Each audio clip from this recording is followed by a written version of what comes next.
E aí, pessoal, tudo sussa. De volta para mais uma imersão aqui no The Deep Dive. A gente vai mergulhar no universo, tipo, muito além do Bitcoin, saca? É isso aí. Porque, tipo, você já tá ligado no Bitcoin, né? Claro. Já manja dos Paranauê. Sim, sim. Mas a real é que tem um mundão de outras moedas digitais por aí, as famosas altcoins. Pois é, a galera só fala de Bitcoin, mas tem muita coisa rolando por trás, né? Um mercado enorme, com um monte de ideias novas, jeitos diferentes de fazer as coisas. E a pergunta que fica martelando a cabeça é: que diabos são essas altcoins?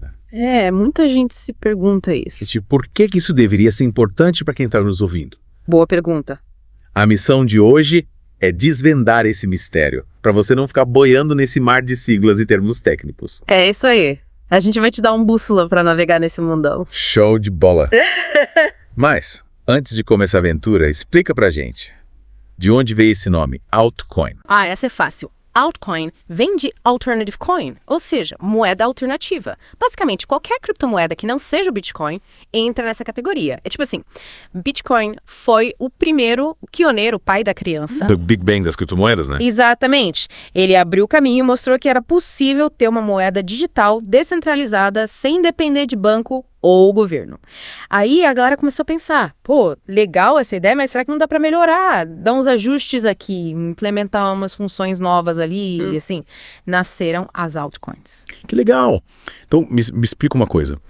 Como é que essas altcoins começaram a me pipocar por aí? Qual era a motivação da galera? Bom, o Bitcoin surgiu lá em 2009, né? Em 2009. E, com o tempo, os desenvolvedores foram analisando o código, pulsando a fundo e perceberam que dava para aprimorar algumas coisas ou até criar soluções totalmente novas. Eles viram algumas limitações no Bitcoin, uns probleminhas que precisavam ser resolvidos. Tipo o quê? Quais eram as maiores dores de cabeça que o pessoal identificou no Bitcoin? Vou te dar alguns exemplos. Um deles era a escalabilidade, ou seja, a capacidade do Bitcoin de processar muitas transações ao mesmo tempo.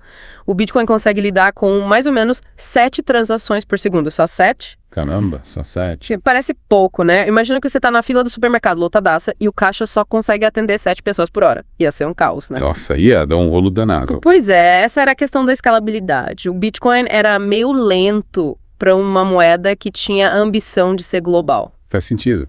E qual era o outro problema? Outro ponto importante era a privacidade.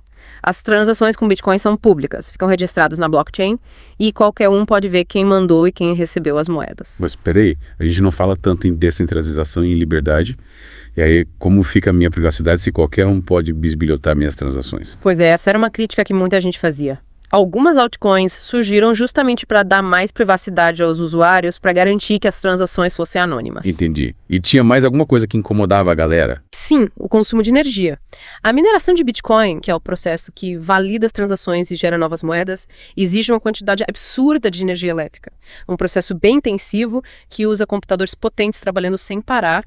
E essa preocupação com o meio ambiente também levou ao surgimento de altcoins que buscavam alternativas mais sustentáveis. Tá. Então a galera olhou para o Bitcoin e pensou, cara, a ideia é genial, mas precisa melhorar em alguns pontos. Vamos criar alternativas que sejam mais rápidas, mais privadas e mais ecológicas. Exatamente. E sabe qual foi a primeira altcoin que surgiu? Uou! Um Namecoin. Lá em 2011 ele já estava dando as caras. Namecoin. Essa eu não conhecia. Qual era a proposta dele?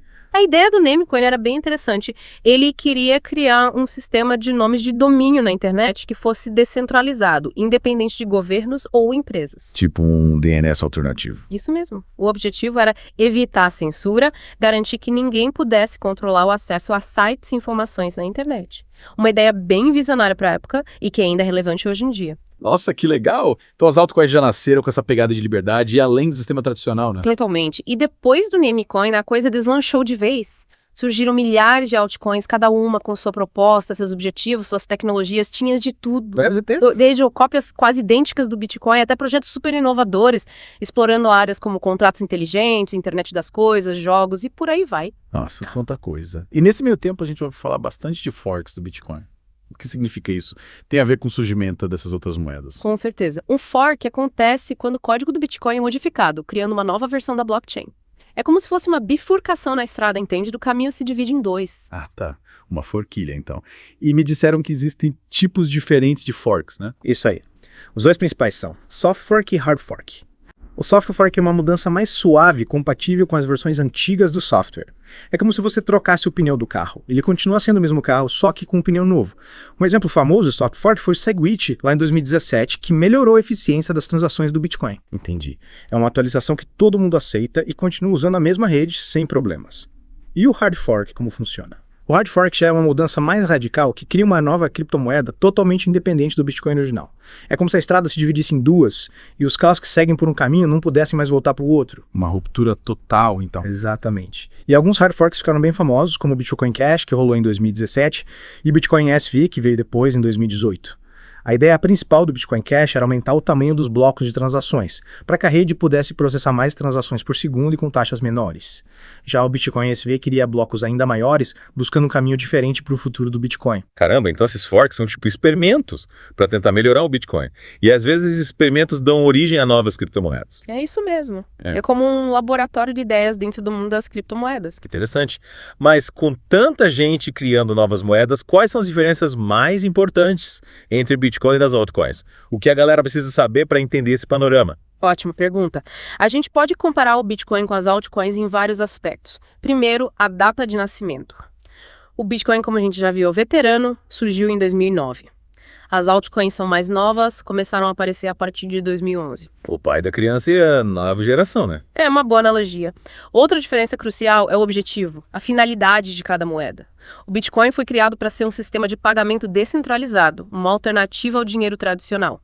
Já as altcoins têm objetivos bem diversos, algumas também querem ser usadas como meio de pagamento, mas outras focam em outras áreas, com contratos inteligentes, privacidade, internet das coisas e por aí vai. Cada uma com seu propósito, seu nicho, né? Exatamente! O Bitcoin queria ser o dinheiro digital do futuro. As altcoins começaram a explorar outras possibilidades, outras utilidades para essa tecnologia. E o jeito como as transações são validadas, o tal do mecanismo de consenso também varia bastante, né? Sim, o Bitcoin usa principalmente o Proof of Work, que exige um grande poder computacional para validar as transações. Muitas altcoins também usam esse mecanismo, mas outros preferem o Proof of Stake, que é mais eficiente em termos de energia. E tem até outras alternativas, cada uma com suas vantagens e desvantagens. Me explica de novo essa diferença entre Proof of Work e Proof of Stake, por favor. Claro, no Proof of Work, os mineradores usam computadores para resolver problemas matemáticos complexos e quem resolve primeiro ganha o direito de validar um bloco de transações e receber uma recompensa em criptomoeda.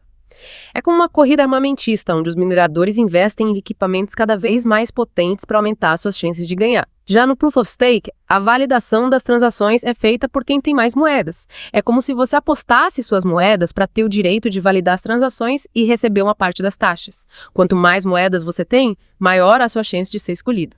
Ah, entendi. No Proof of Work é a força bruta dos computadores. No Proof of Stake é a quantidade de moedas que você tem. Exatamente. E essa diferença impacta diretamente no consumo de energia. O Proof of Stake é muito mais eficiente e gasta bem menos eletricidade. Legal. E a questão da privacidade que a gente comentou. O Bitcoin é totalmente transparente, né? Sim, todas as transações são públicas e podem ser rastreadas. Mas, como já falamos, algumas altcoins, como o Monero, priorizam a privacidade, oferecem anonimato total nas transações. É impossível saber quem enviou ou recebeu as moedas. Interessante. E a velocidade das transações, a Bitcoin é meio lento nesse quesito, né? É verdade. Algumas altcoins, como o Litecoin e o Solana, são bem mais rápidas que o Bitcoin. Elas conseguem processar muito mais transações por segundo, o que as torna mais adequadas para pagamentos do dia a dia. E as taxas? No Bitcoin, as taxas podem ser bem salgadas, né? Sim, principalmente quando a rede está congestionada. Muitas altcoins têm taxas bem menores, o que é uma grande vantagem para quem faz muitas transações. Faz sentido. E quando a gente fala de aceitação no mercado, o Bitcoin ainda é o rei, né? Sem dúvida, o Bitcoin é a criptomoeda mais conhecida e aceita globalmente.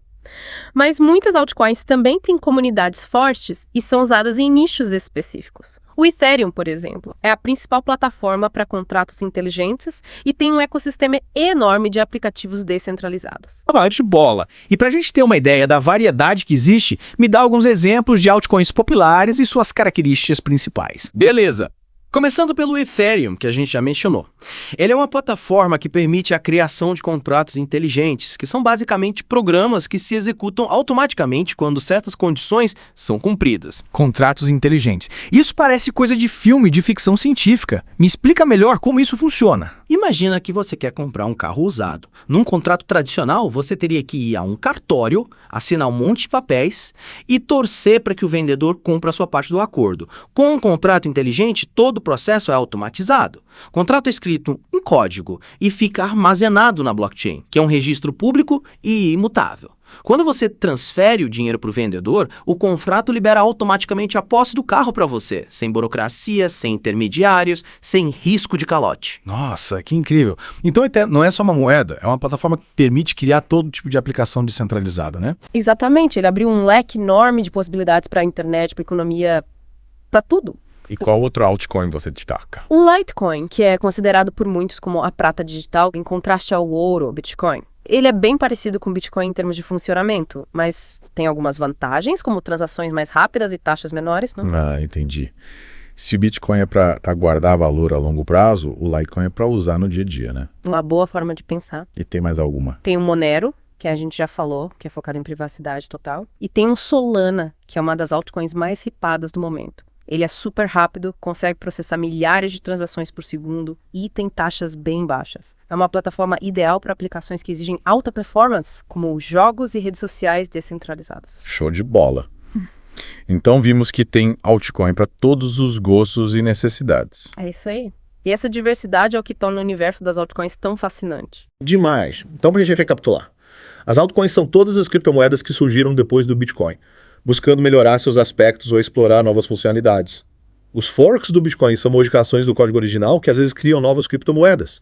E o mais importante é entender que existe uma infinidade de opções, cada uma com suas características e propostas. Perfeito. O Bitcoin abriu o caminho, mas a inovação não para. As altcoins representam a evolução, a busca por soluções cada vez melhores. E para você que está acompanhando a gente, fica a pergunta: qual o futuro das altcoins? Quais problemas elas podem resolver? Qual delas vai se destacar? O que você acha? O futuro é incerto, mas uma coisa é certa: as altcoins vieram para ficar.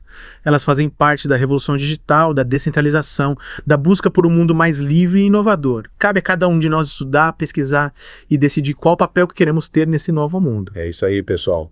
Esperamos que tenham curtido essa imersão no mundo das altcoins. Fiquem ligados que em breve a gente volta com mais um The Deep Dive, explorando outros temas fascinantes do universo da tecnologia. Valeu! Até a próxima!